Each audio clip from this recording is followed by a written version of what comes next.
You're listening to Second Cut. This is the weekly podcast from the filmmagazine.com where we explore topics in film theory and criticism through movie reviews and just sitting around and talking.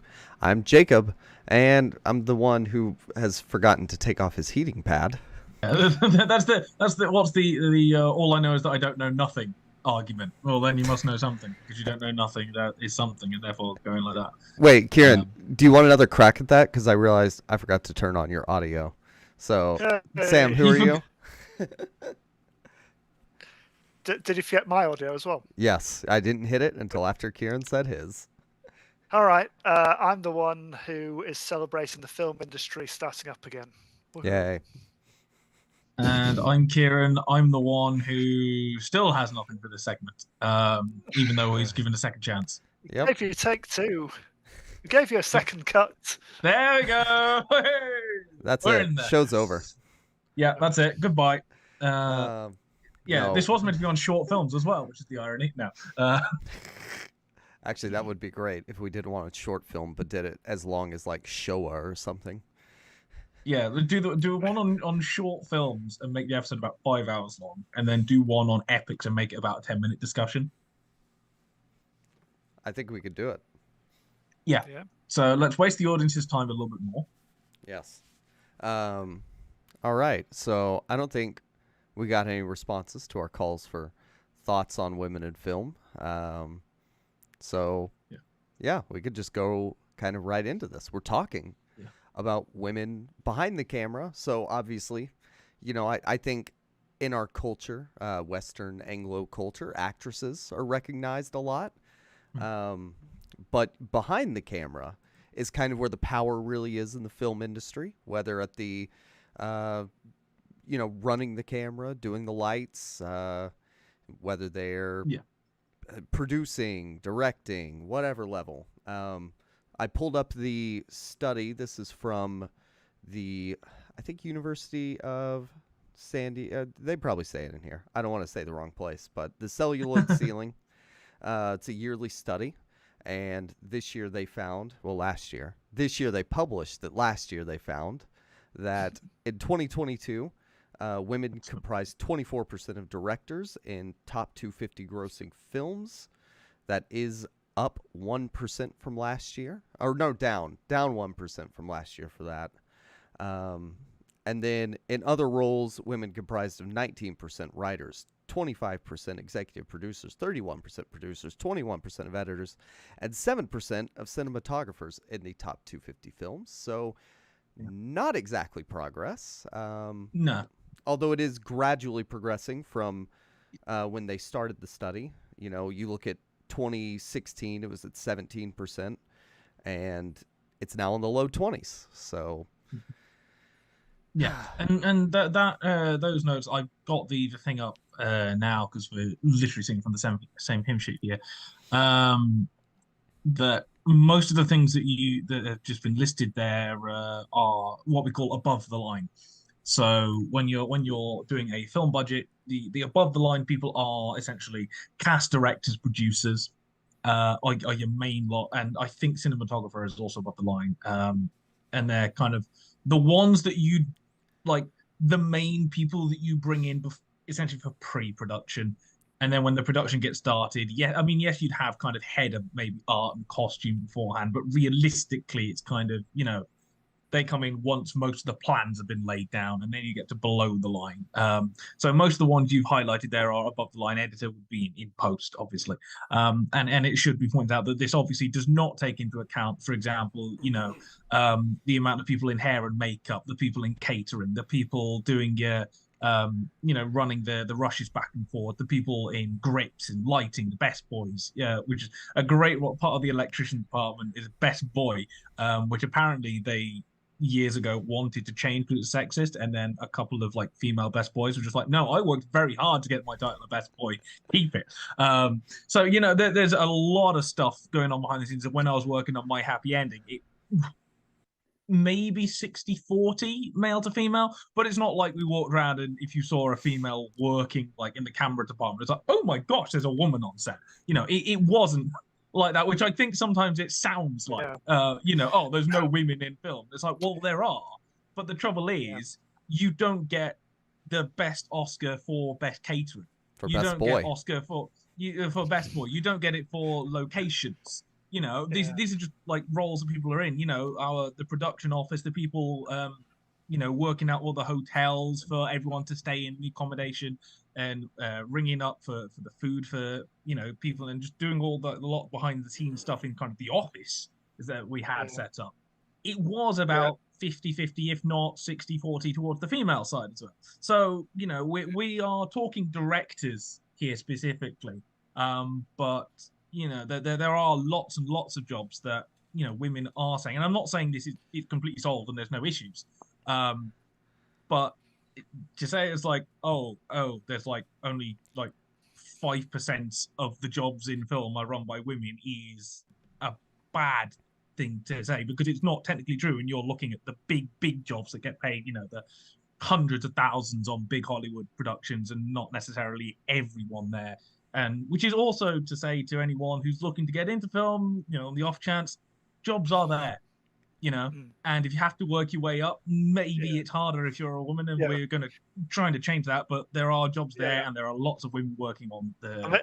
I mean, the number of men and women both wanting to break into the film industry and have that as their job, it's not reflected by the number of people currently in those fields at present. And obviously, all change takes time to implement, and it's like we've had over a century of male dominance in the arts, and it takes time to change. But it's I mean, I don't, obviously there's no easy solution, is there? We should also probably put out caveats that as 3 white Anglo males, we are probably not the greatest position to discuss all. The irony is not lost on us. That's with 3 dudes talking about this subject, but I think we'd like to consider it. We want to highlight the issues, I think, and just have a general discussion about it, really. Yeah, I mean, we've all studied feminist lenses and critical theory, and all we could do is talk about it because we cannot experience it. So, I mean, we could just take what we read, what we learn, and apply it, spread the word, whatever. Kieran, what I think was interesting about what you were saying was, part of the importance of women being in the roles of like director and producer, that stuff, is those are the visible roles. Yeah. And those are the ones that get the Oscars. Yeah. And also a lot of the ones you talked about were sort of gender role, stereotypical roles, the catering, the makeup, the costumes. I mean, yeah, I mean, I say this, and actually, when we were working on My Happy Ending, the main makeup guy, it was all female except for the head of makeup, who was a guy. And yes, there are some kind of gendered stuff. Our DIT, I think it was a guy, but then I was working in the directors department, so we had 2 directors. We had a first director, a second director, a third director, and then it was me and another graduate student on kind of the floor runners. And the team of directors, 1 male, 1 female, and then the first, second, and third directors were all female.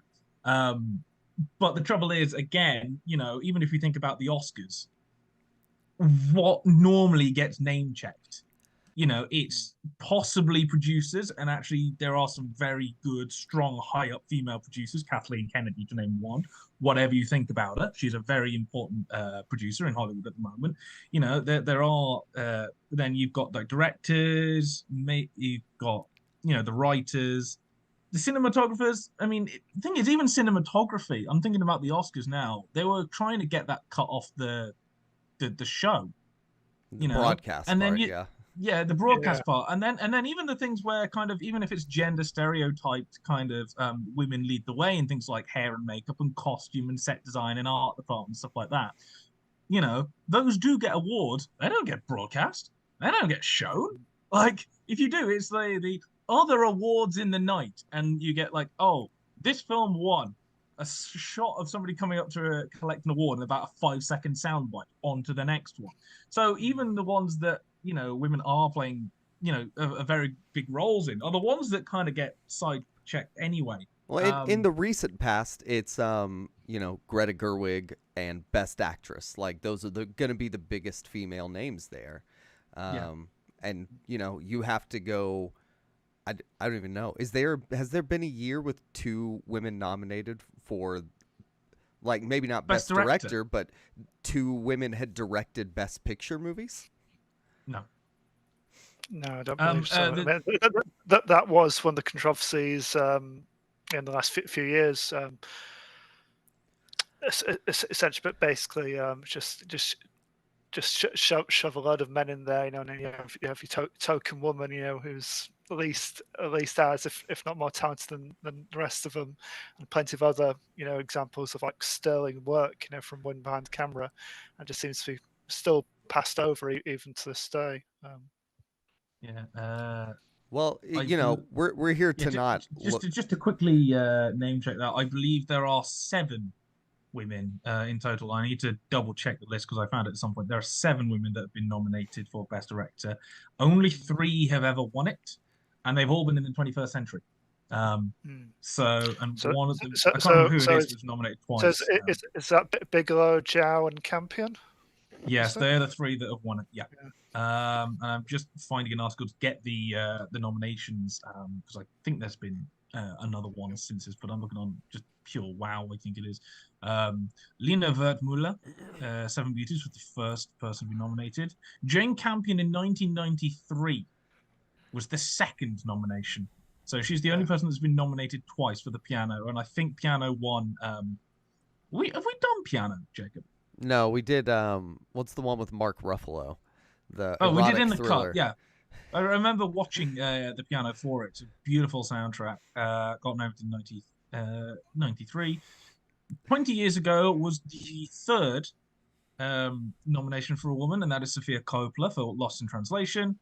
We then get Catherine Bigelow, who I will be discussing later, for The Hurt Locker, and that was the first win. How did I forget to do Sofia Coppola for this episode? I don't know. But then thankfully it has started to shift recently because now you do see everything starting to catch up. So Greta Gerwig gets nominated for Lady Bird. Emerald Fennell gets nominated for Promising Young Woman. Chloe Zhao gets, Lady Bird 2017, Promising Young Woman was 2021. Oh, in which case there has been a year with 2 noms because Chloe Zhao was also nominated that year for Nomadland and won it. She was the second winner ever. And then last year before 2022 at the very least, Jane Campion won for Power of the Dog. So it has taken nearly 100 years of Oscars to get a woman nominated for Best Director twice. Make of that what you will. Yeah. Well, that's why we're here to talk about women who probably should have been nominated. And we've obviously timed this very well with the Marvels coming out tomorrow. Yeah. By happy accident, Nia Costa's going to be the third. Fourth woman to direct a Marvel, an MCU film. So. Spoiler alert: the reviews are not great. Yeah. I will be reviewing it for the film magazine. Maybe look for that. Who are the 4? Monday. So Chloe Zhao, Kate Shortland. Yeah. Who's the other one? No, hang on a sec. Anna Boden co-directed Captain Marvel. Co-directs, with Ryan Fleck, is it? Yeah. So they're the 4 who've been involved in the MCU so far. Obviously, we've had a fair few more involved on the small screen of their TV shows, but I mean, it's when kind of getting into those big kind of high profile kind of projects, isn't it? And I think more than anything, being allowed to take a loss. Yeah. I mean, my go-to example of this is always, despite Charlize Theron getting an Oscar for it, a Monster. That was it took her Patty Jenkins another decade, before she came back to making a film again with Wonder Woman. And it's not like she couldn't kind of have like a proof of her success, that she directed this this Oscar-winning performance. Just several projects she was involved with, stalled, and didn't get off the ground, couldn't get funding. So it's the less women directors, I think, have got less of a fewer opportunities to fail. Just it's like a one striking her out kind of thing. It seems sometimes. Yeah. Well, do we want to start with Catherine Bigelow, or do we want to save her for last since she's the biggest? I mean, I that's up to you. I mean, we can start with Bigelow because I mean, there have been other very important, female film directors before that. We've listed a few, and obviously Jane Campion. I think in the last couple of decades, I think Greta Gerwig will now start to be kind of getting up there, but really Jane Campion and Catherine Bigelow have been kind of the two major ones where every couple of years they're allowed a decent sum of money and some A-listers to go make what they want. Even Sofia Coppola, like it's like every 4 or 5 years, and I think she had a massive knock because starring in Godfather 3, and I don't know what was the budget for her first film, because in the nicest way, if she didn't get a hand in because she's Francis Ford Coppola's daughter, I would be surprised. In the nicest way possible. Yeah. But yeah, do we want to start with Bigelow? Yeah, let's start with Let's start with the big name. Yeah. Yeah. So we were all discussing the last Virgin week. Suicides was $6.1 million, by the way. Okay. Okay. Decent budget for your first film. Yeah, it's not like a 1 million thing out the back of nowhere kind of little schlock horror picture Saw kind of thing. Yeah. And it's just kind of always made whatever she wanted, because she's from a prestige artistic directing lineage now. Yeah, I was going to say if Francis Ford Coppola can't get enough money for it, to help her out, I don't know who can. But then again, Francis Ford Coppola in the past couple of decades, we haven't really seen him, to be honest. And now, what do you want, 120 mil for Megalopolis? And we're all just smirking behind our pants going, never going to happen. It's just not. It's going to happen. No, it might do, but it'll be awful. I'm sorry. It's not going to be great. Anyway, Catherine Bigelow.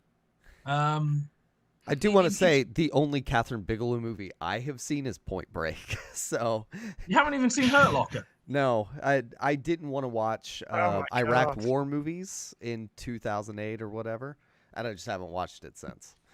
Okay, watch Near Dark. It's really fun. Yeah, Near Dark is great. Yeah, so Catherine Bigelow is an interesting one. So she was born in California, in San Carlos.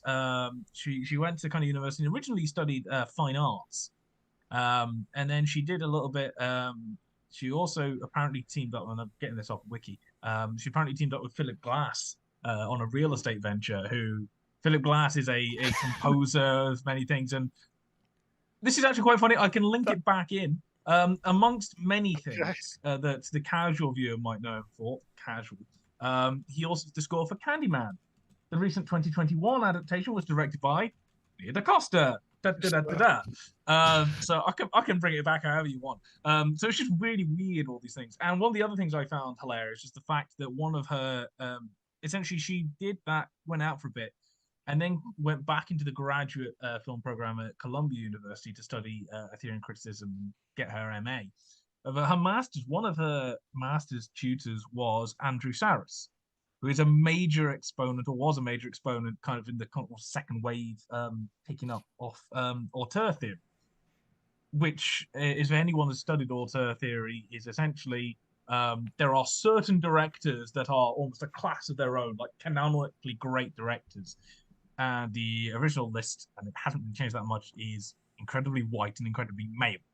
Yeah, I was going to say that you won't find many women on that list. Will you? Yeah, I've actually I've read his book on that first, like, I don't know, auteur handbook, whatever he called it, and it has like the top tier Ophuls and Hawks and whoever else is I don't remember exactly. John Ford and Hitchcock and and then he has the next tier, and then you get to the end and he's like pretentious Kubrick, because it was written in like the early 70s. Yeah. And then for Coppola, he was like promising, but he hadn't made much Yeah. yet. I just found it very interesting that kind of one of the leading exponents of auteur theory, kind of one of his students was somebody who kind of challenged the very male-dominated kind of idea of that going forward. So she did a short film called The Setup in '78, and apparently submitted it as part of her kind of work at the university. And eventually she gets around to making The Loveless in 1981, which stars, amazingly, Willem Dafoe in one of his first lead roles. And it's a biker movie.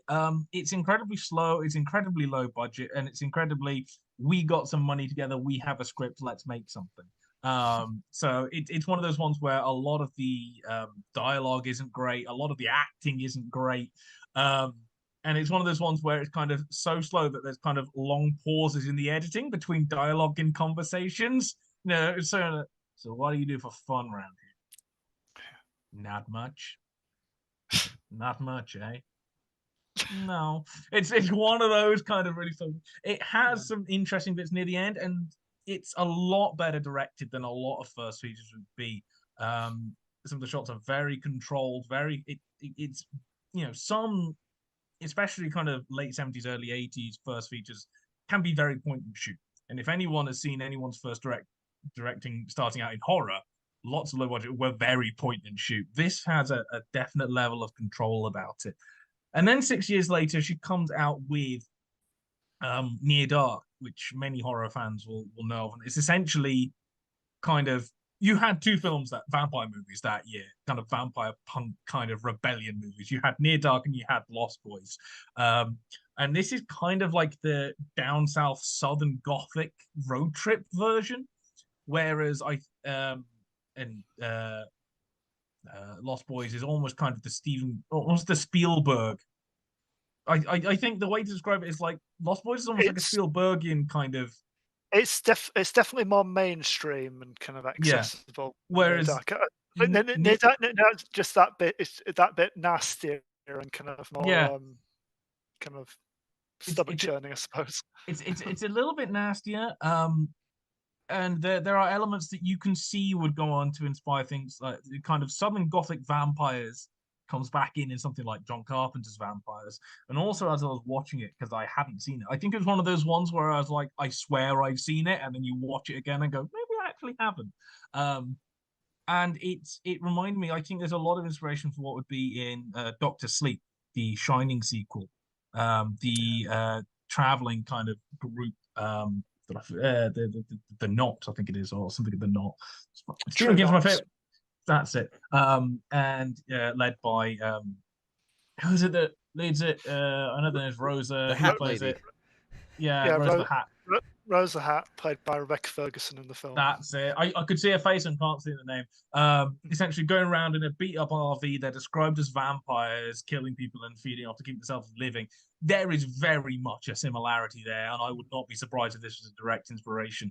One of the interesting things about that is that, even for a female director, there's an element of the manic pixie girl in there, which is a trope which we are now trying to stay away from because it's just had it rammed down our throat. Like, male writers do this a lot, and then we go, oh, we didn't realize we were doing this, but yeah, it is an issue. Okay, yeah, you called us. I've done it myself before. I got alerted to the fact this was a thing, and I go, oh, okay, right, yeah, okay, not good. So there's that. She then gets into the year after she marries James Cameron. Amazingly, yes, that James Cameron. And in 1990, which other one is there? Yeah, well, yes, the one that has where literally anything he touches turns to billions of dollars, aside from like one or two movies that we kind of forgot existed. But obviously, even by now, he's done Terminator, he's done Aliens, he's a big enough name to have some heft behind him. And I think he's one of the producers on Blue Steel, which is kind of a thriller movie with Jamie Lee Curtis as a new cop, and she's trying to track down a serial killer, which keeps haunting her. And then the year after, I think, is where she kind of makes her mark properly, because out comes Point Break. Now, Point Break is weird because, like, it's got There we go. Weird. There's my tagline. You it's mean weird. amazing. Yeah. No, but it's the thing I was doing watching again. Point Break was one of those ones where I'm like, I have seen it, and then I watch it and go, have I actually, or have I just like seen a lot of it enough so that I think I've seen it? Did I watch Roadhouse and a surfing movie and just kind of a cop movie and lots of hot all? fuzz? You know, yeah. You know, it's like, oh, have I just seen Hot Fuzz and thought I'd seen Point Break as well? But Keanu Reeves wasn't the massive name at the time. He was just starting to rise. And he's not the greatest actor in this. I'm sorry. There are times when it works, and there are times where he's delivering stuff where it's exactly the same, and it's really forced and really over the top. I'm gonna have to take you down if you're not good. It's just like, whoa, calm it down, Keanu. So yeah, that's the one I think that makes her a name. It doesn't initially catch on massively. It takes a while to kind of pick up the steam, but that was produced by Cameron as well, which probably helped. And it became a cult phenomenon over a while. After a bit, and it's got Keanu Reeves, it's got Patrick Swayze in it as well. There's some other guys in there as well. And obviously it's now the cult classic that it is. Then she has a bit of a dip. You know, she brings out a few movies in the next sort of 10, 15 years. Strange Days is underappreciated, cyberpunk movie with Ralph Fiennes, Angela Bassett's in it. Proper gritty 90s cyberpunk. There's less neon. It feels almost like it's got like an Escape from New York dystopian kind of grimy vibe, but it's got bits of the hard rock and trading wheeling dealing of a novel like Snow Crash, which is one of my favorites. Weight of Water and is it K9 the submarine? I think it is. K19 the Widowmaker submarine movie. I admittedly have not seen. Those are two of the three I haven't, and I haven't seen the latest one, Detroit, as it is. So she brings out those and everything kind of, you know, those weren't greatly received as it is. But then 2008 comes around and she comes out with Hurt Locker. And for better or for worse, Hurt Locker is not her best movie. Even though if I haven't seen every single one of her films, it's not her best movie. Because it's Point Break. Point Break is good. So far, I actually really like Strange Days as number one at the moment. I think it's just really well done. But Hurt Locker, for better and for worse, very simply, goes and wins Best Picture and gets her Best Director, making her the first woman ever to win Best Director. And for better or for worse, that is an achievement which, whenever we go to the history books, Hurt Locker will be there. You know, for whatever happens in 300 years' time, if films are still a thing, or even if they're not, when people are finding this art form, if we're into holograms and actives now and whatever, when they look up who was the first female director to win, it'll be Catherine Bigelow and Hurt Locker. And at least in kind of Western audiences, this is groundbreaking. I don't know, obviously, things like Cannes. I think Jane Campion won for the piano at Cannes director. Although she didn't get the Oscar for it, you know, and maybe BAFTA's done it. And I don't know about things like, you know, Blue Dragon Awards in South Korea and Chinese awards and Japanese and Australia and things like that. But in terms of kind of the ones that we are aware of, for better or for worse, the Oscar's the big one, and Hurt Locker will always be there. It's not. It's a strange movie as well, because when I first watched it the only time I'd seen it before this was for A-level media studies, and for kind of presentations of kind of others, people who are othered. And when you watch it with that kind of thing of going, it's very pro-America, perhaps it is, you know, a lot of the kind of figures, and it follows, it's an Iraq war movie, and it follows essentially a bomb disposal squad over a period of time as Jeremy Renner's character kind of comes out and experiences a lot of stuff in this, the end of his tour. And a lot of the kind of people there in Iraq, the civilians, people there, they are portrayed very negatively. And the opening, which is realistically all anyone remembers, and just that one slow-mo shot. That's it. That's the poster child. We got that one shot out of it. We spent all this money. That's all we needed. We can go home now.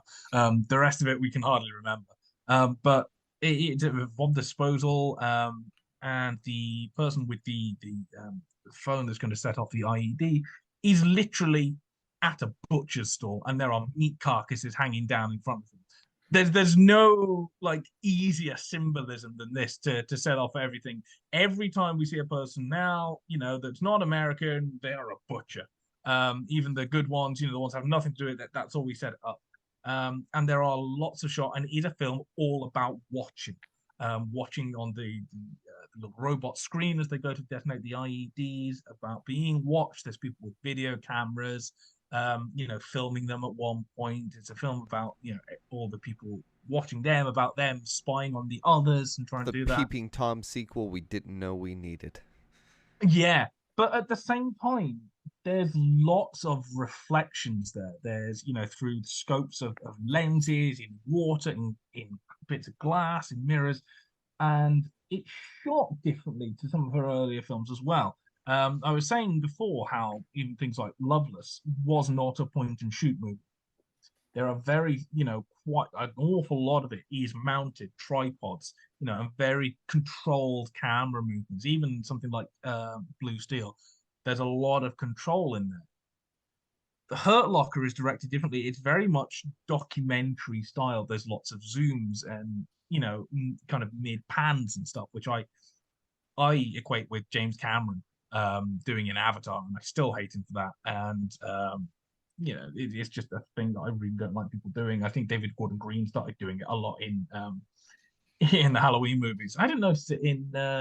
He might have done it in Exodus as well. I didn't like it there. Maybe it's a James Cameron thing. Anyway, it does it. You see it also a lot in something like Brooklyn Nine-Nine, where almost every shot they get like half the shot in, and then they zoom in very slightly. And that is a lot of it. And so it feels very not.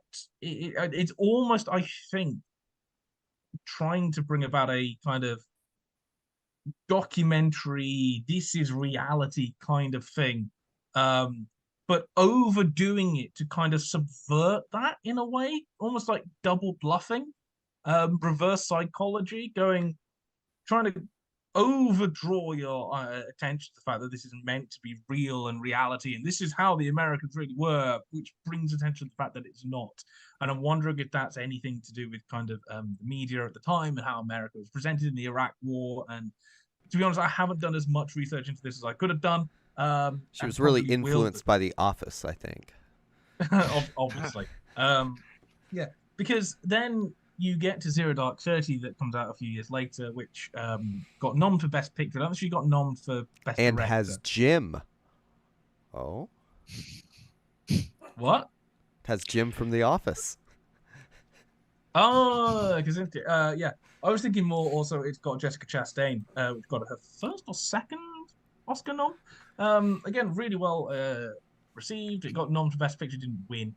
But that again is Middle Eastern movie as well. But that's almost like Hurt Locker, the kind of setting of Hurt Locker, combined with kind of the CIA stuff of Point Break, and the styles kind of converge here. So it's not as shaky. There's some stuff which is slower and more controlled, and I think it's a slightly better film for it. I preferred it slightly over Hurt Locker. Not as it's still not the greatest movie ever, but it's very well done and very accomplished. Detroit, however, that came out in 2017 has fallen over the radar and box office bomb, and that was 2017. That's the last we've seen of her. But hopefully, she's got at least one more in her. Technically, she's directed 10 films now, so if it's on Tarantino's timescale, she'd bow out and nothing more to do. By the way, I was wrong. John Krasinski is in 13 Hours. That's his jingoistic war movie. Oh, you got confused with the Michael Bay film. Oh dear. Oh, I know. No, is it Chris Pratt in Zero Dark 30? Yes. Yeah, Chris Pratt's in it. Yes, that's who you're thinking. Joel, yeah. There were a lot of people I was thinking of. Yeah, there's a lot of people involved with that. John Barrowman has a cameo point as well. I'm just like, oh, hello, Captain If you're going to get someone confused, like getting one sitcom star confused for another, kind of understandable. Yeah. So yeah, Bigelow's had kind of the peaks and troughs over her career. There are several motifs that kind of go throughout. Voyeurism and looking is definitely one of them, which is very much part of of Hurt Locker. There are elements in it, especially in something like Strange Days, which is all about viewing from somebody else's vantage point in their memories. There's little bits of it even in Blue Steel of what you see and don't see and how that affects a case. And as much as I hate the use of slow-mo in general, at least Campion has a consistent point of very often using slow motion when she does use it at a point where kind of it's very subjective. That kind of time in a tense situation, time would slow down for somebody and does it very sparingly, as opposed to somebody just shoving loads of slow mo on the screen for aesthetic purposes. Zack Snyder, which is when I don't like it. They just go, let's put it in slow mo. Looks cool. No, so we have these things that thematic and visual trends over a while, which is part of auteur theory. She's got an established body of work which can be analyzed, which is auteur theory. She's won Oscars for directing, which I don't, and several of the films are critically acclaimed, therefore that fits in with auteur theory. Realistically, if we were going by the old rules, there would be no reason not to include her as an auteur. Yeah. Whether that would ever happen, I don't know, because we all know auteur theory is bunk. But does she buy into it since she studied under Andrew Sarris? Who knows? We shall have to ask her. One of the quotes I can't remember. I probably won't be able to get it up now. Is she had some quote saying, "Look, people complaining about women directors and her directing, and she's like, well, I can't change my gender and I refuse to stop making movies. So tough." Essentially, it's just like, this is who I am. I make movies, I direct movies. And she also comment before I leave off Bigelow, she's had a comment that did I say Campion? Okay, I meant Catherine Bigelow. This was back when you talk about cinematography. It's fine. Okay. You know what you meant. Yeah. I thought he was saying Campion had a lot of slow motion. I was like, sure. No. I mean, Catherine Bigelow. The two are kind of contemporaries, are working at the same time, very close at the same time. So I apologize if I say Catherine Bigelow. Yeah. Like, I've lost the train of thought now. Well, sorry. Probably a good idea to shut me up at this point. Yeah, she's an established body of work. If it was back in the day, there would be no argument that she, according to the original rules of auteur theory, you could put her up there. She won't get it because auteur theory is punk. But more than anything, I think that she is important in the capacity that we buy into the categorization of authorship in film. She classifies based on whatever standards exist to create that classification. Whether or not we fully agree with it. There's so many different ones at this point. Yeah, and again, whatever happens now, she will be in the history books as finally breaking that ground. I think in the 82nd Oscars, something like that. Well done. And bearing in mind, back in the day, you used to have different categories for like best film in color and best film in black and white when they were still in that transition period. So this is the situation that we're in. But really, well done. We really don't need further ghettoization of Oscar categories, do we? No, they're already bad enough as it is. Yeah. All right, Sam, do you want to tell us about Kelly Reichardt? Yeah, I'll shut up now. So so I've picked one of my favorite women directors, Kelly Reichardt. She's made. I wouldn't categorize her as one of the most prolific kind of directors out there, but probably in comparison to a lot of the opportunities women the industry gets, she's probably up there. So she's done 8 films since her debut in '94. There were the gap between her first and second projects, so it was 12 years, which she said was she basically just said she couldn't get a movie made, and she says it had a lot to do with being a woman. She went to various people, trying to get projects off the ground. But she says her gender was a factor in raising the money. And she said during that time, it was impossible to get anything going. So I just said, F you, and did Super 8 shorts for a few years instead. So she's critically acclaimed as kind of. I mean, she might be like a household name, but I think she's kind of a big hit in like the art house kind of world, and I think all films were well received, but hardly any of them made any money, which is incredible considering I don't think any of them are. I think her most expensive film is still only 2 million, and even that kind of barely made a profit, you know. So it's just is it just people not going to see them, not getting the audience? I'm not sure. I mean, the film I'm going to talk about in a bit is First Cow, which had the unfortunate. Well, it got made before the pandemic, but got released just before it, so it kind of only got a fairly limited release window before theaters were shut down. And then I saw it in the UK a couple of years later when when this finally opened up again and actually got released there. But she's well known for being like a champion of the working class, and her films been very kind of slow and contemplative and kind of methodical and quite open-ended. You don't normally get a neat kind of tying up at the end of characters' journeys. Nothing's tied up in a bow. It's usually quite open-ended. And some people would argue that's maybe a little bit dramatically unsatisfactory, but I kind of see it as her films. They're like snapshots of these kind of people's lives. Their lives do go on. We're just not privy to like the rest of their experiences. She described her films as just glimpses of people passing through, and on a kind of open-ended kind of films, she says, "I'm suspicious of absolutes." There's something satisfying about watching an old film when the music rises up and the words come at you at the end, but it would seem absurd to do that at the end of one of my films. It would make them seem lopsided because they're all so short, they cover so little time. We don't know where these people were before. We spent a week with them, and then on they went.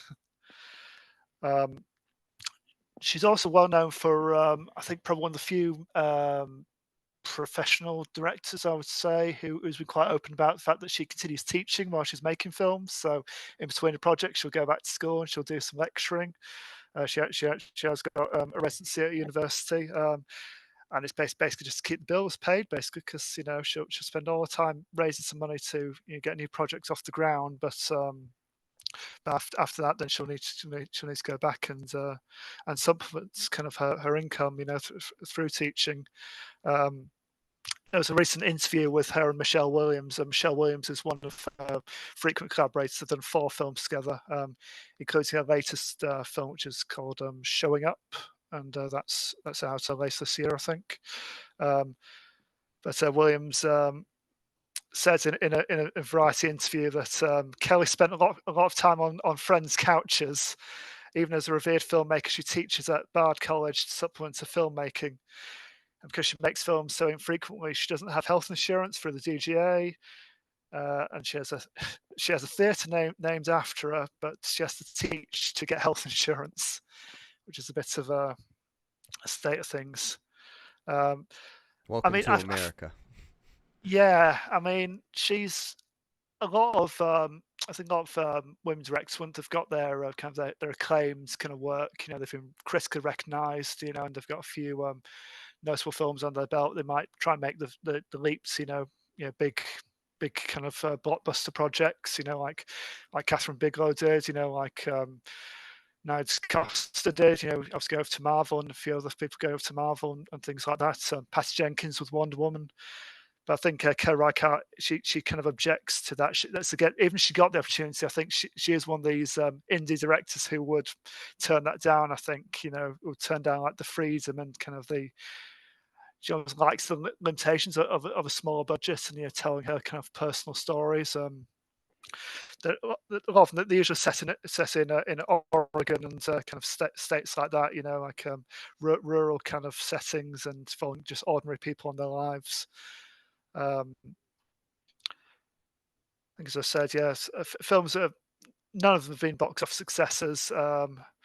Certain Women is the most successful, and that only made 1.1 million back on. Hang on, I want to check the budget on that. It's probably not made what 1.1 million back on a yes. So even that wasn't really a success. That was nearly 2 million budget. So it might have just about made its budget back, but obviously wasn't profitable in the end. One of the funny things about Kelly Reichardt still teaching is there's Jake, I don't know if you're aware of this, with obviously being so recently back in academia. There's a Rate My Professor, where students can. I have heard of it. Yeah, Yes. where students can submit scores, for their lecturers. And that Reichardt's Rate My Professor reviews are surprisingly quite mediocre. She has a 3.3 out of 5 currently. One former student writes, "She is tough and will rip your work to pieces, but she knows what she's talking about and is smart. She can make people cry, but she means well and has a great knowledge of the film industry." I think that's the kind of lecturer that you want. Yeah, probably. Yeah. So just quick whistle-stop tour through her 8 films. She's made to date. So 94, she made River of Grass, which is a very low budget, kind of dark working class family drama. Then following that, 12 years later, it was Old Joy, which is about 2 guys on a road trip. Third film, first one with Michelle Williams, was Wendy and Lucy, which is about a homeless woman and her dog, basically just wandering around trying to eat. Then after that, another project with Michelle Williams, Meek's Cutoff, which was quite a bleak kind of wagon train western. So first kind of period piece.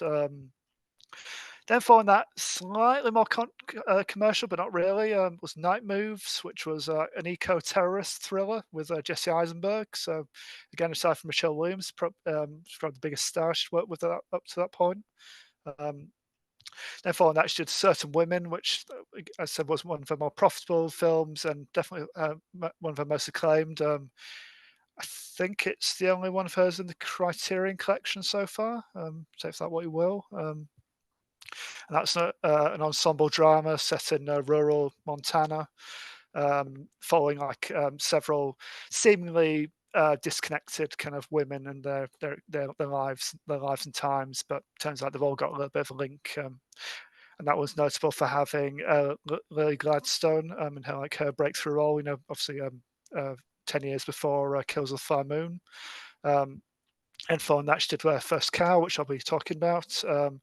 And the latest film again with Michelle Williams is Showing Up, which is about a sculptor and again getting by with her life. So they're all kind of fairly low key, kind of intimate kind of dramas, just following ordinary people in their lives, and nothing too sensational or kind of.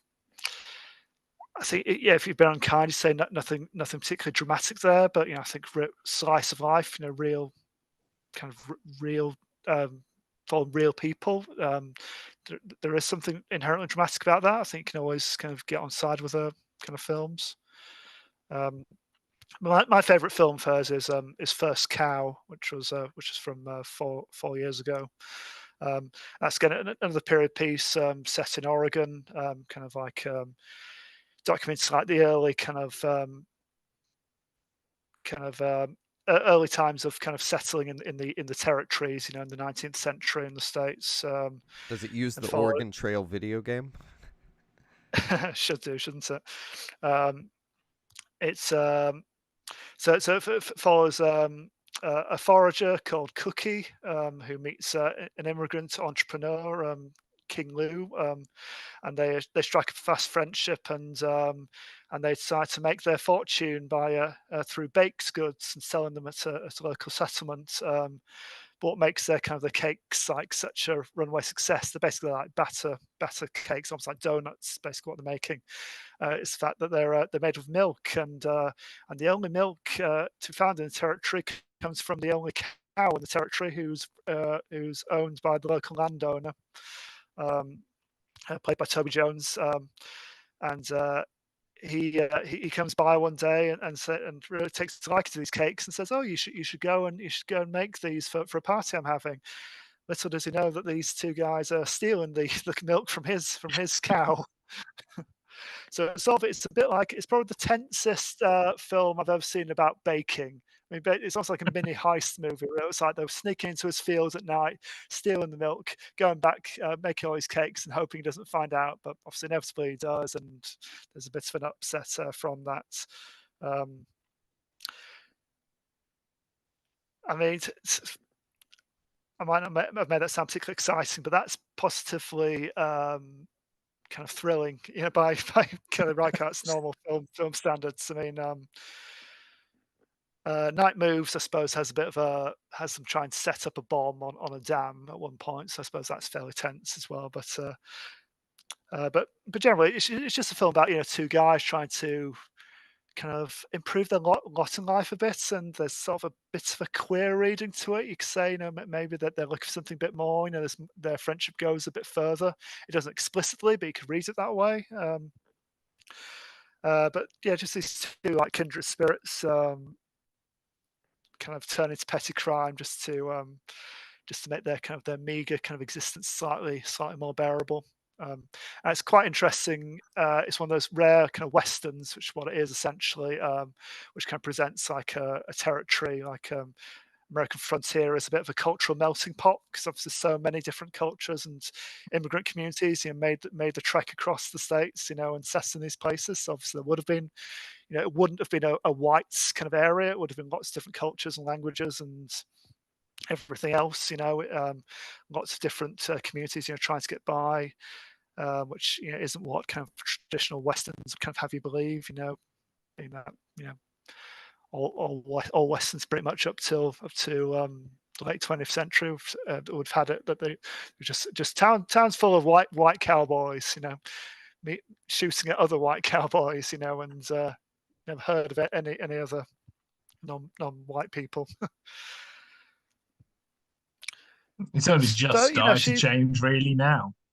I know, and I mean, again, get off a bit of a tangent, but the really stat that around the time of The Harder They Fall being released on Netflix, there was a stat about, I think, like around, I think it's a third, if not half, of cowboys were black. Because a lot of slaves had obviously escaped from the plantation and stuff. And how else they're going to make a living? They're going to become cowboys. They're going to go out there and try and make a living that way.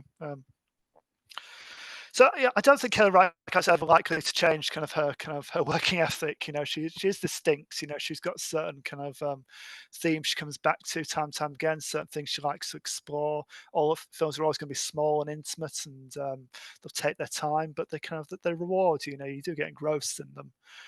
And none of them particularly kind of hard sits. I think her longest film is 2 hours. It's they tend to be like a good deal short on that. I don't think she'll ever break big. I don't think she wants to. I think she's probably just happy chipping things away. She'd probably like to make a bit more money, so she doesn't have to be as reliant on her, on teaching every moment when she's not making a film. But she's got her champions. A lot of critics. Obviously, Michelle Williams is a very important collaborator with her, and will keep working with her, as much as her style continues to rise. I mean, she's a big star these days. She started working with Kelly Reichardt when she was unknown, pretty much, with Wendy and Lucy. But yeah, I think she's probably pretty satisfied with her lot. But I would say definitely, if you're not familiar with her work, give a couple of films a go. I would say definitely First Cow, definitely Wendy and Lucy, and Meek's Cutoff is an interesting western again with Michelle Williams. Just a wagon train, just a particularly nightmarish kind of trail, across the the old West American wilderness. Basically, everything that can go wrong on their journey does at some point. So it's an interesting one, that. Sam, I will fight you on your description of Michelle Williams as a relative unknown when she had been on Dawson's Creek. I don't want to. All right. What year was Dawson's Creek again? I think it was like 98. All right. Yeah. All right. 97, 98. Kevin Williamson apparently had because it was Kevin Williams that wrote it, wasn't it? Yeah. He'd kind of got ideas and got vague scripts written before Scream, but he kind of needed Scream to have the kudos to bring it out. Let me rephrase. Yes, she was known to fans of a TV show, but she wasn't doing big Hollywood movies at that point. An American teen drama. Yeah. Also, Dawson is obsessed with Spielberg. That's like his whole thing. Right. Okay. He's insufferable. Yeah. Also said Kelly Reichardt, she's very good friends with Todd Haynes. You know, he kind of got helped her with a few projects, and he was the one who actually advised that she kind of move back to. Cause I think she was born and raised in Florida, kind of started working in the film industry in New York, but then he said, "Oh, no, go somewhere a bit more interesting, go somewhere a bit more scenic." So she chose Oregon. That's the state she chooses to set all her films now. I think she finds the landscape quite inspiring. A bit like how pretty much all Stephen King stories are set in Maine. Yeah, pretty much. Yeah, it would be interesting, like a states map, of all the. Just put like a director. You could probably do a director per state, couldn't you? I would imagine quite comfortably. At this point, yeah. Yeah, so that's pretty much what I've got to say about Kelly Reichardt. She's a director well worth checking out. Nice. All right. Well, I picked Dee Rees, and the reason for that is I've had 2 different professors cover her at 2 different universities. So I'd seen her debut film and the short already, and I've seen Mudbound a few times before. I'm not exactly sure why, but I like it. It's a good movie. It's good. And then, so I realized once we had started this that her television film Bessie was a film and not like a TV series on HBO. So I should have watched it. It stars Queen Latifah. It's about Bessie Smith, the blues singer, and her latest film was I can never remember the name of it. The Last Thing He Wanted, which is based on a Joan Didion book of the same name. So Dee Rees, she's a little on the younger side. She's in her, I think, mid 40s. Never mind, she's 46. And so she had been working in like advertising or commercials, something like that. And she decided, I want to go to film school. And so she got into NYU's Tisch Arts School, or whatever exactly it's called, but that's where Scorsese went, back before it was called Tisch. That's where Spike Lee went, and Spike Lee was her mentor, her advisor, and he was a really big influence on like her and helping her move her career forward. So she worked with him on Inside Man and When the Levees Broke in 2006. Kieran, I guess her experience is kind of close to yours there, where like she's on real film sets helping somebody like create a film in some way. I'm guessing she was more on the creation side than the production side, but she got to see firsthand like what is this big time auteur director doing. And I've yet to work with a big time auteur director, but I mean the director I worked with had won for the Oscar for Best Animated Short a couple of years beforehand, so I think it was Best Animated Short. I'll double check. Hey, I mean, you know how many people haven't won for that? I mean, that's a big deal. But Spike Lee, obviously, on a very different level. And in my top 10 best films of all time, I talked about how he works to like help produce filmmakers that are not just white Anglo dudes. He works with women. He works with people of color. He works with tons of people during his time there. He gives a lot of talks. Just a big proponent of getting people into film, getting people opportunities. And so while she was working under him, she wrote the script for Pariah, which was her debut film. And let's see. Her graduate thesis, she made the short film. So that's where that came from. People saw it. It got funding, and it was a really big movie. It was actually only the second movie from a black woman that was accepted into the Criterion Collection. The other one being Dry White Season from that is Eugene Palsy.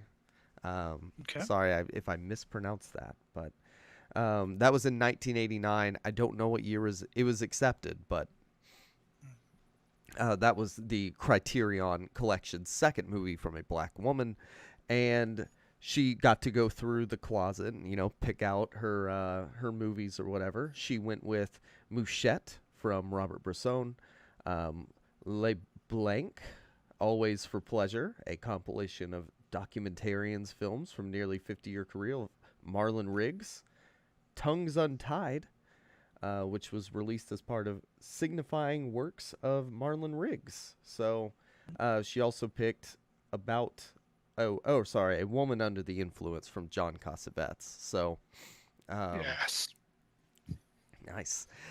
Respect. So yeah, I mean, she comes from, you know, a strong film tradition background because of her work at NYU and specifically with Spike Lee. And I don't know his specific views on auteur theory, but we know he was taught it, and presumably she was taught it while going through there. And her first film is very much in that mold where it's semi-autobiographical. It's very much like an art house film. It's very personal. And I'll get more into that one because that's the movie I'm going to be talking about. Bessie, she made in 2015. It was for HBO. So I should have watched it, but I didn't. It stars Queen Latifah. It doesn't have a budget listed because it's an HBO film, but, you know, you would have to presume that it has a pretty decent budget. HBO is known for their premier television content that they are not afraid to spend on. So she actually, across all of her films, has worked with the same editor. Her name is Meiko Kametsuna, and she's also worked with like a variety of directors, cinematographers. I didn't actually look up this guy, Bobby Bukowski, but I will real quick. Yeah, it looks like he's kind of an older gentleman, but she worked with a younger guy, and she worked for Mudbound. It was with Rachel Morrison, and they were nominated for cinematography for that movie. Was she the first woman to be nominated for Best Cinematography at the Oscars? Got that in the back of my mind. She might have been. I cannot tell you for certain. Yeah. It doesn't seem unlikely. Yes. In 2022, 7% of the cinematographers were women. And that, you know, whatever. We're not talking about that right now. We're talking about Dee.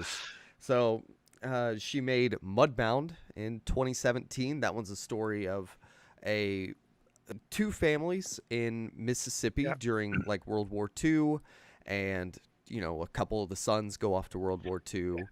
They change a lot, but they come back home and find that things aren't very different. And, you know, it's a drama, a historical drama, and, you know, really digs into like the racism of the South, but also, you know, the way that people connect with people no matter their race, and, you know, how hopefully younger generations will leave behind the racism of older ones. So then her next movie, the latest one, it's $100 million production. It was distributed by Netflix. I don't know if they produced it, but the last thing he wanted. What's up? I was just gonna say you could make 100 Kelly Reichardt films for that. You could buy her some health insurance for a fraction. Yeah. Netflix did not produce it. I've just got the wiki up. They are not listed as a production company, but they are the distributor.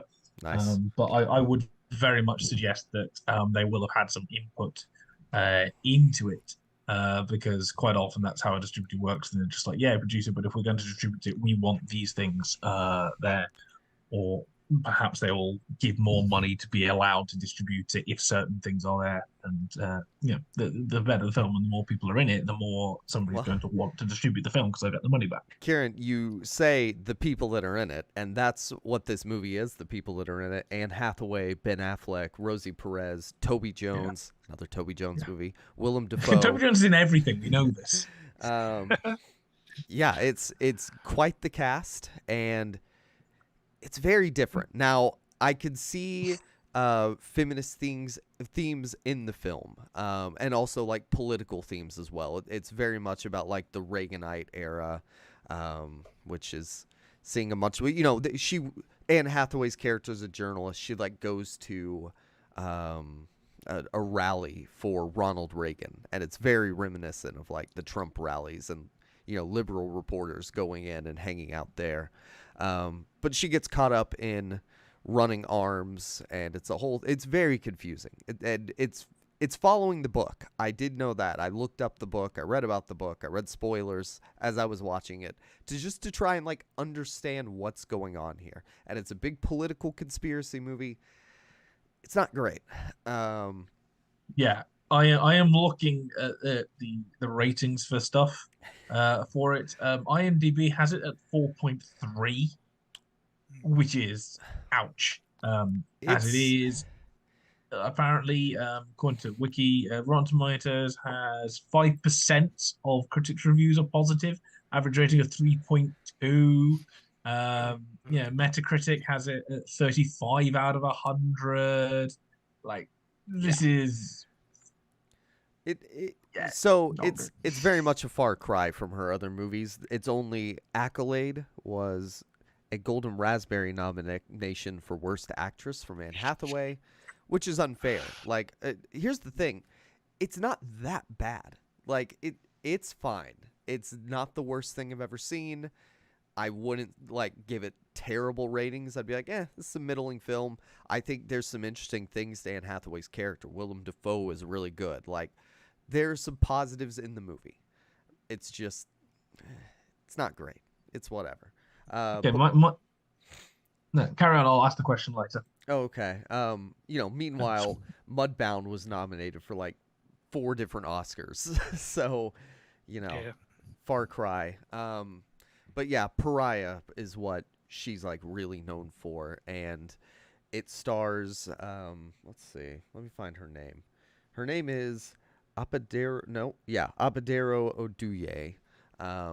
She's playing the central character, who is a somewhat closeted lesbian girl. Like, she's not out to her family, but she is going out with like women, hanging out at gay clubs, that kind of stuff.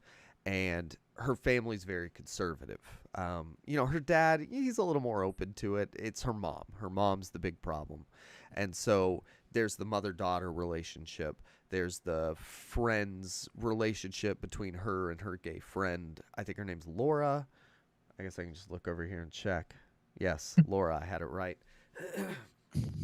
Very good research skills that we've all done beforehand. Well, and another thing to mention, if I didn't already, Dee Rees is gay. So this is like a really personal film for her in like maybe not necessarily fully expressing things about her life, but definitely things she's experienced in terms of the way men treat her, in terms of the way that women treat her, in terms of the way that her family treated her, whether that was specific or in some aspect like a family member, not her mom. But it's more powerful to use your mom in the movie.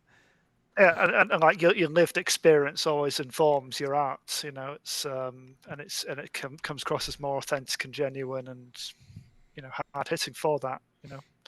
Yeah, and I mean it's very powerful. Like, I cannot experience what it's like to be a queer person.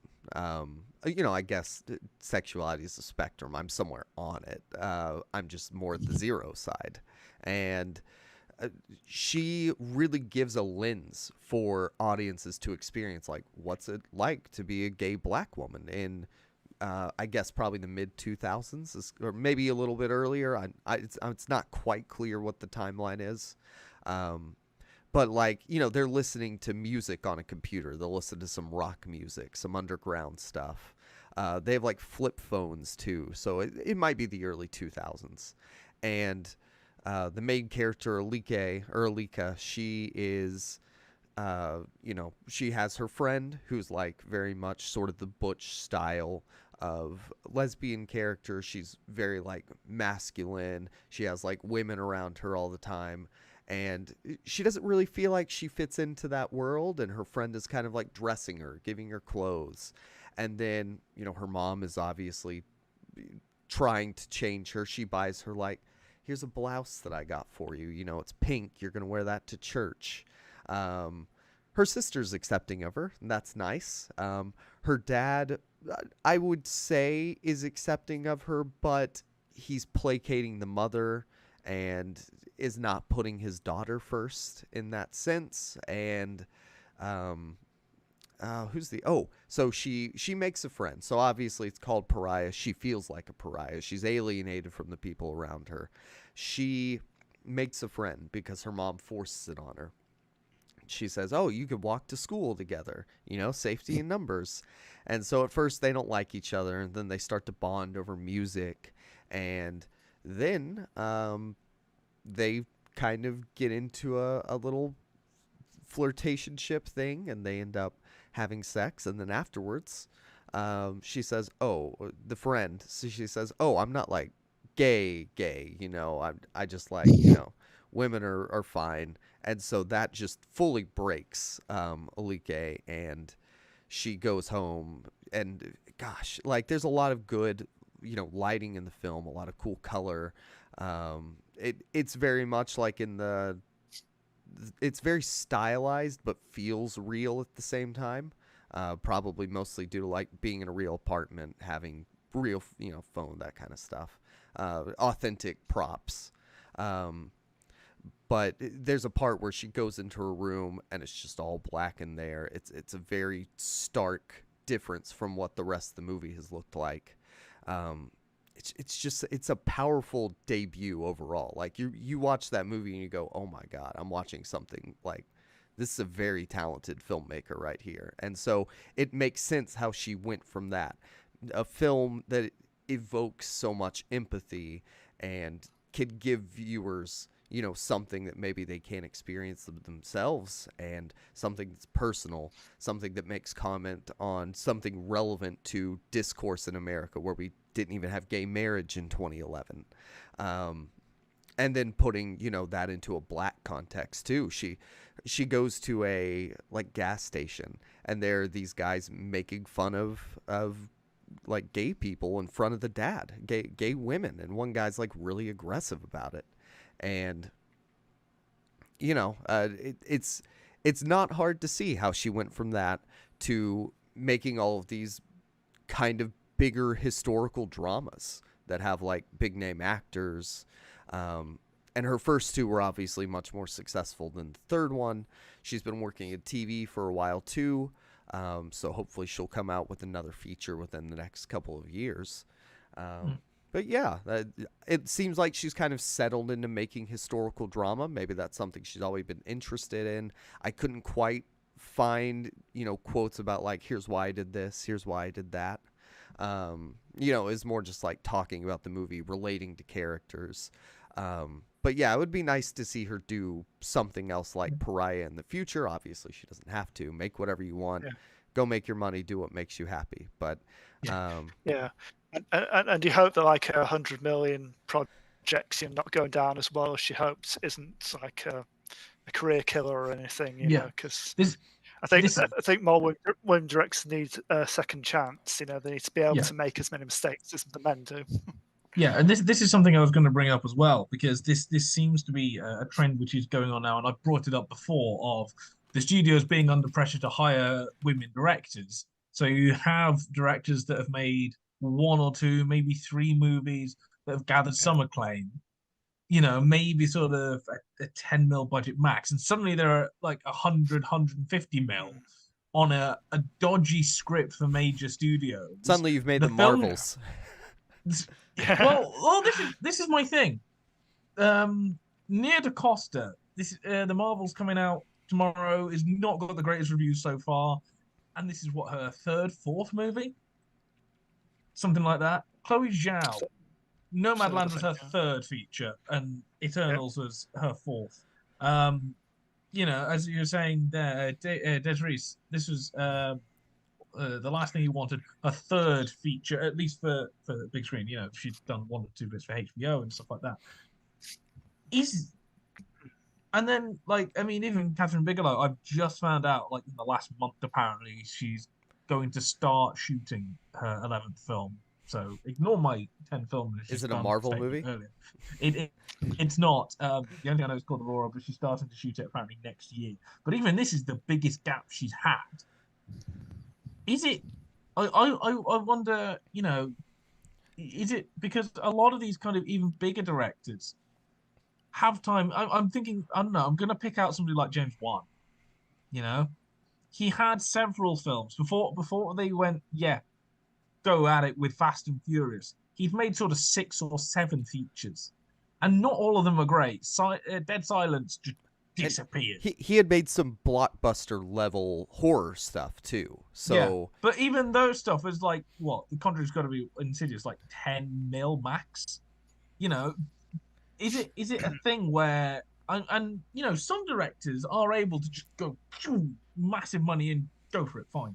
Even like people like Tarantino had to start at the lower levels and did sort of 3 or 4 films. I mean, Jackie Brown wasn't a massive budget. Pulp Fiction wasn't a massive amount of money. Reservoir Dogs, I think Harvey Keitel funded himself pretty much. You know, and then Kill Bill really was the first one to have a decent money behind it. And you know, even people like Martin Scorsese, before he had any money, relatively speaking, he had sort of 5 or 6 features under his belt. Denis Villeneuve, same thing. Is it at a point now where we're getting these really good, you know, female directors going, we don't have any female directors, shove them in the big ones? Oh, I mean, 100% it's studios saying, well, there's a problem. We need to look better as, you know, frankly, Disney is having cynical conversations in boardrooms, like in Barbie, saying it's a bunch of guys saying we need to have more women so that we look better. Like, realistically, those conversations are happening because those things happen in industrial environments that are mostly run by dudes. Because what's going to happen is you're going to have these directors putting their heart and soul into these movies. It's going to tank. All blame falls on the director. I'm sorry, this is just how it works. Because at the end of the day, realistically, it is they're in charge of what's on screen. But also, you know, like the writing could be the worst thing in the world, and the director will get the hit. Yeah. It could have had no money behind it and like disorganization behind the scenes for eternity. The director will take the hit. Kevin Feige could be at fault, and the director will take the hit.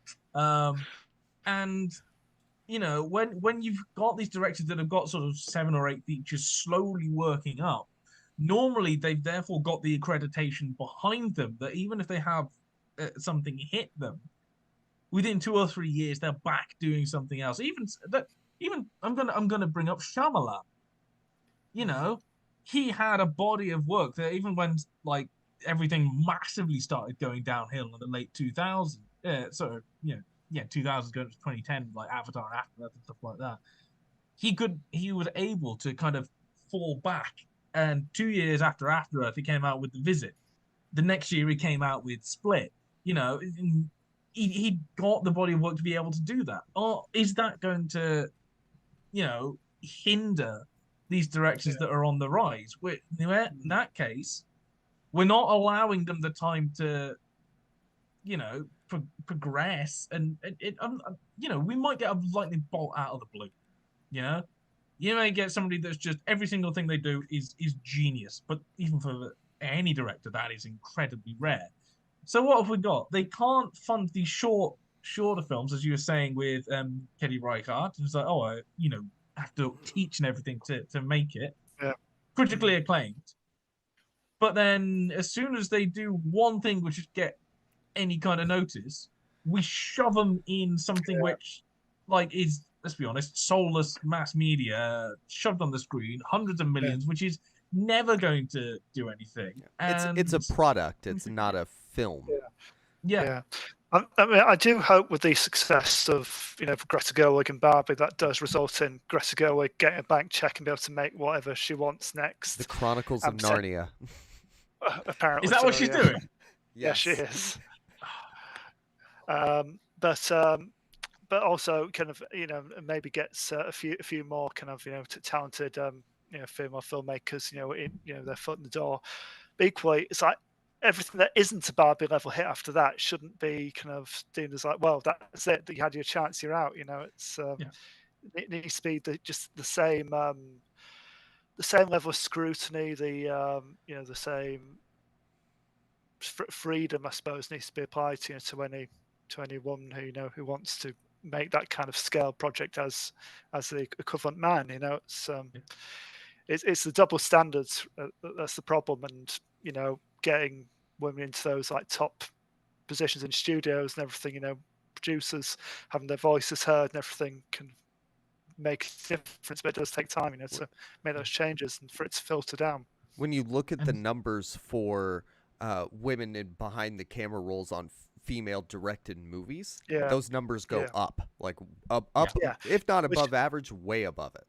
Yeah, which isn't a surprise, is it? Again, because it filters down, doesn't it? And it's having like-minded individuals around you and giving other artists, the same chance that you've got. It happens. And it needs to happen, and you need to force those changes, I suppose. But it's going to take time. With these big movies like making pretty much no money, we heard in the past sort of year or two, Indiana Jones, Mission Impossible, even Killers of the Flower Moon is not making the money relative to its budget, at least. I wonder if there will be kind of a new market for lots of movies that are sort of around this kind of 10, 15, 20 mil, which are seen as viable options by the bigger studios. That's the thing, because they don't. Bring back the mid-budget genre of the mid-budget drama. It's not like everything needs 100 million. Because realistically, aside from like Blumhouse and A24, nobody's doing it. Like, they're the ones, if you want a movie for like 10, 15 mil, you go to Blumhouse or A24. And even then, we've got the genre market corner with a little bit extra. Any kind of thing else like that is funded through Netflix, essentially. It goes to streaming, which you're never going to hear about it. Or you're on a franchise movie for 100 mil. Yeah, on Netflix or Amazon, it'll have one good week and then it'll disappear forever, just never to be heard from again. I mean, Spielberg kind of predicted something like this about 10 years ago, didn't he, that the blockbuster bubble would burst, and I think it has done now. It only takes a few of these massive projects to fail, and studios won't know what to do with themselves. Marvel are completely rejigging everything and trying to bring back the original Avengers, and it's like, they've done with it about 4 years ago, and suddenly they're going, we need to bring everyone back in. It's a terrifying thing, and I think this is, well, I can only see it from an outside observer and a white straight male. I'm not in the best position to talk, but at least for me personally, this looks like what's happening, that you haven't got the groundworks to allow female directors to establish a decent body of work, so that if everything goes wrong for them once they get there, and it's going wrong for everyone, they have nothing to fall back on. Well, and I hope this changes.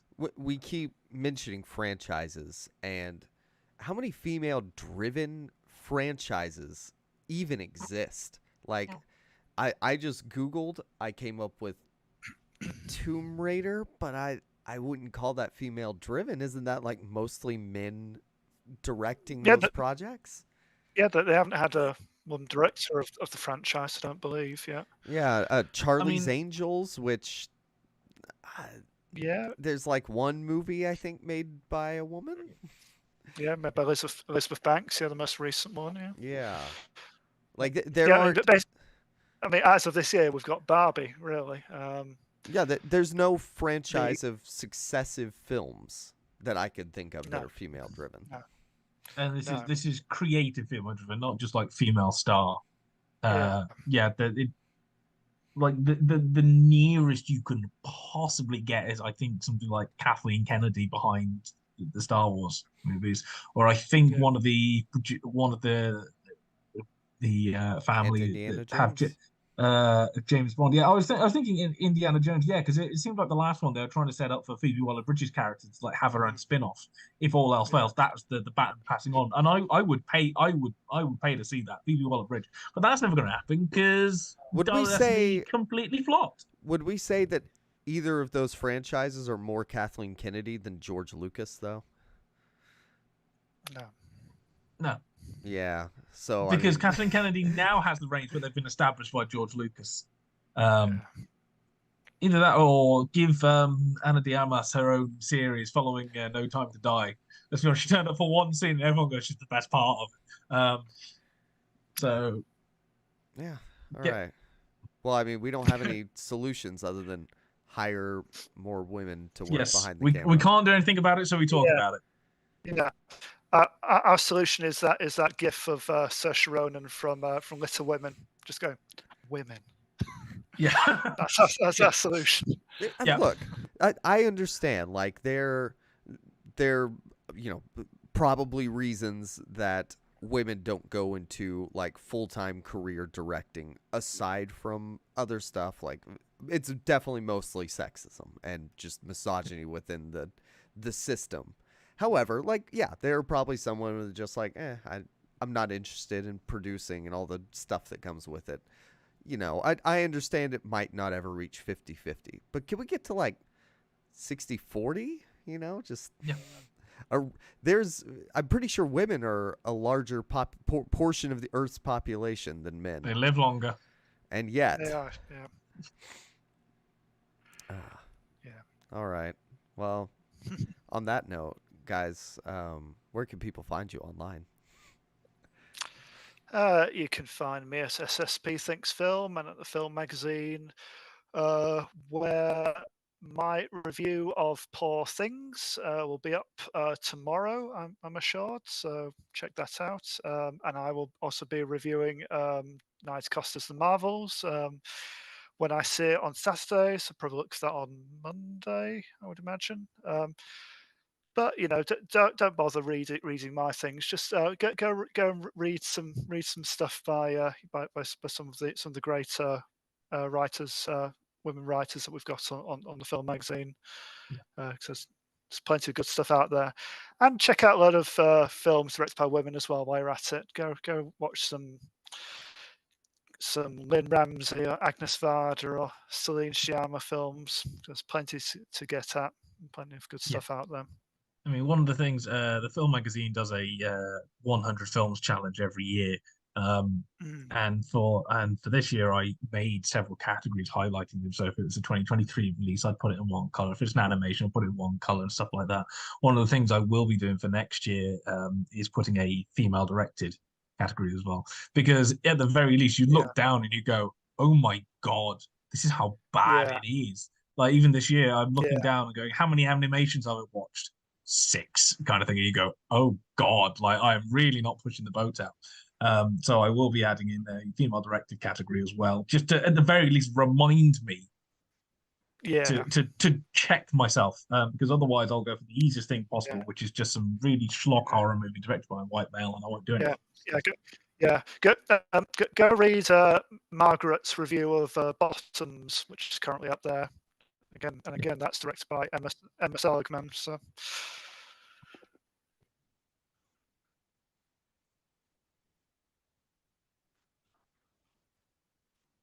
oh yes, yep. So you got that as well. Again, when filmmakers have always been around, they just don't get the recognition. Yep. There we go. Hopefully nowhere, but if you want to, I am K Judgmental around the world, across the webs. Various places. The one and only. I'm a very humble god. I haven't had anything up in the last week or so on TFM, but I am, which is kind of the reason why I chose Catherine Bigelow for this. At the end of the month, at the very least, I will be hopefully with TFM, the Film Magazine, putting up a ranked of all of Catherine Bigelow's films. So it just kind of went with that. And Jacob, have you done something to your sound? Yes, it's back on now. Woo! Thank you, Greg. There we go. Yeah, right at the end. If only we could cut him off earlier. But yeah, so I will be ranking all of Catherine Bigelow's films. Turning So if Kieran this has off intrigued now. you, give it to the end of the month, and hopefully you can see where I rank them all and check that out. And obviously, this will be updated probably in a year's time, maybe 2 years' time when Aurora comes out as well. Yep, and I don't know. Maybe I wrote something. Maybe I didn't. Who knows? But you can read that on the Film Magazine. Follow me at Jacob Film Guy, and I don't know. Whatever else I say there. Go Merch. Yep, you can get a sweet looking water flask from our Redbubble, which is down in the description. You can also say, phone case. Yeah, phone cases, stickers, laptop covers, cushions, t-shirts, hoodies, the lot. I reckon we should submit our own stuff for it. What do you reckon? We should all do a design. T-shirts with our faces on. We can do all the faces on. I reckon we should get all the if our editor-in-chief is listening, I reckon all of the main writers should submit their own design for something. Yes, I agree. And have design merch wars. You know what? He'll listen to it even if he's not here now. I was going to say, that's it. Game over now. Oh, everyone in my family is going to get T-shirts with my face on for Christmas. I guess Liam and James have left because we're down to just Greg.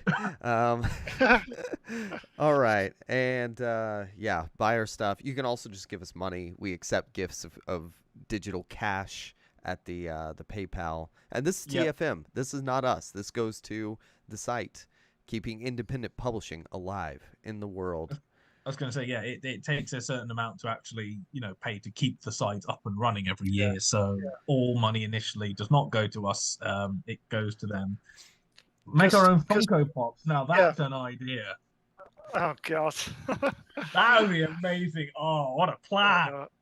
Oh, no. Genius. Yeah. We'll have to call them like Finko Pops or Finko Poops or Maybe not poops. We'll workshop that. Pop, something like that. Yeah. We'll workshop it. We'll get back to you with some tentative designs. James, we're cutting you out financially, though. Sorry. Action figure of Sam? Wow. Yeah. And do it so we can put him in a variety of poses. So one's like Kill Bill pose, One is holding up a sign saying, wrap it up. Shut up, Kieran. You're trying to end this stream for 10 minutes. I was going to say, we're trying to end it, guys, in the comments. Why would you not jump in earlier? Come on, guys. Okay, Anyway. Buy our stuff, give us money. That's it. Thank you for listening, and goodbye. See you next time. Adios. Bye.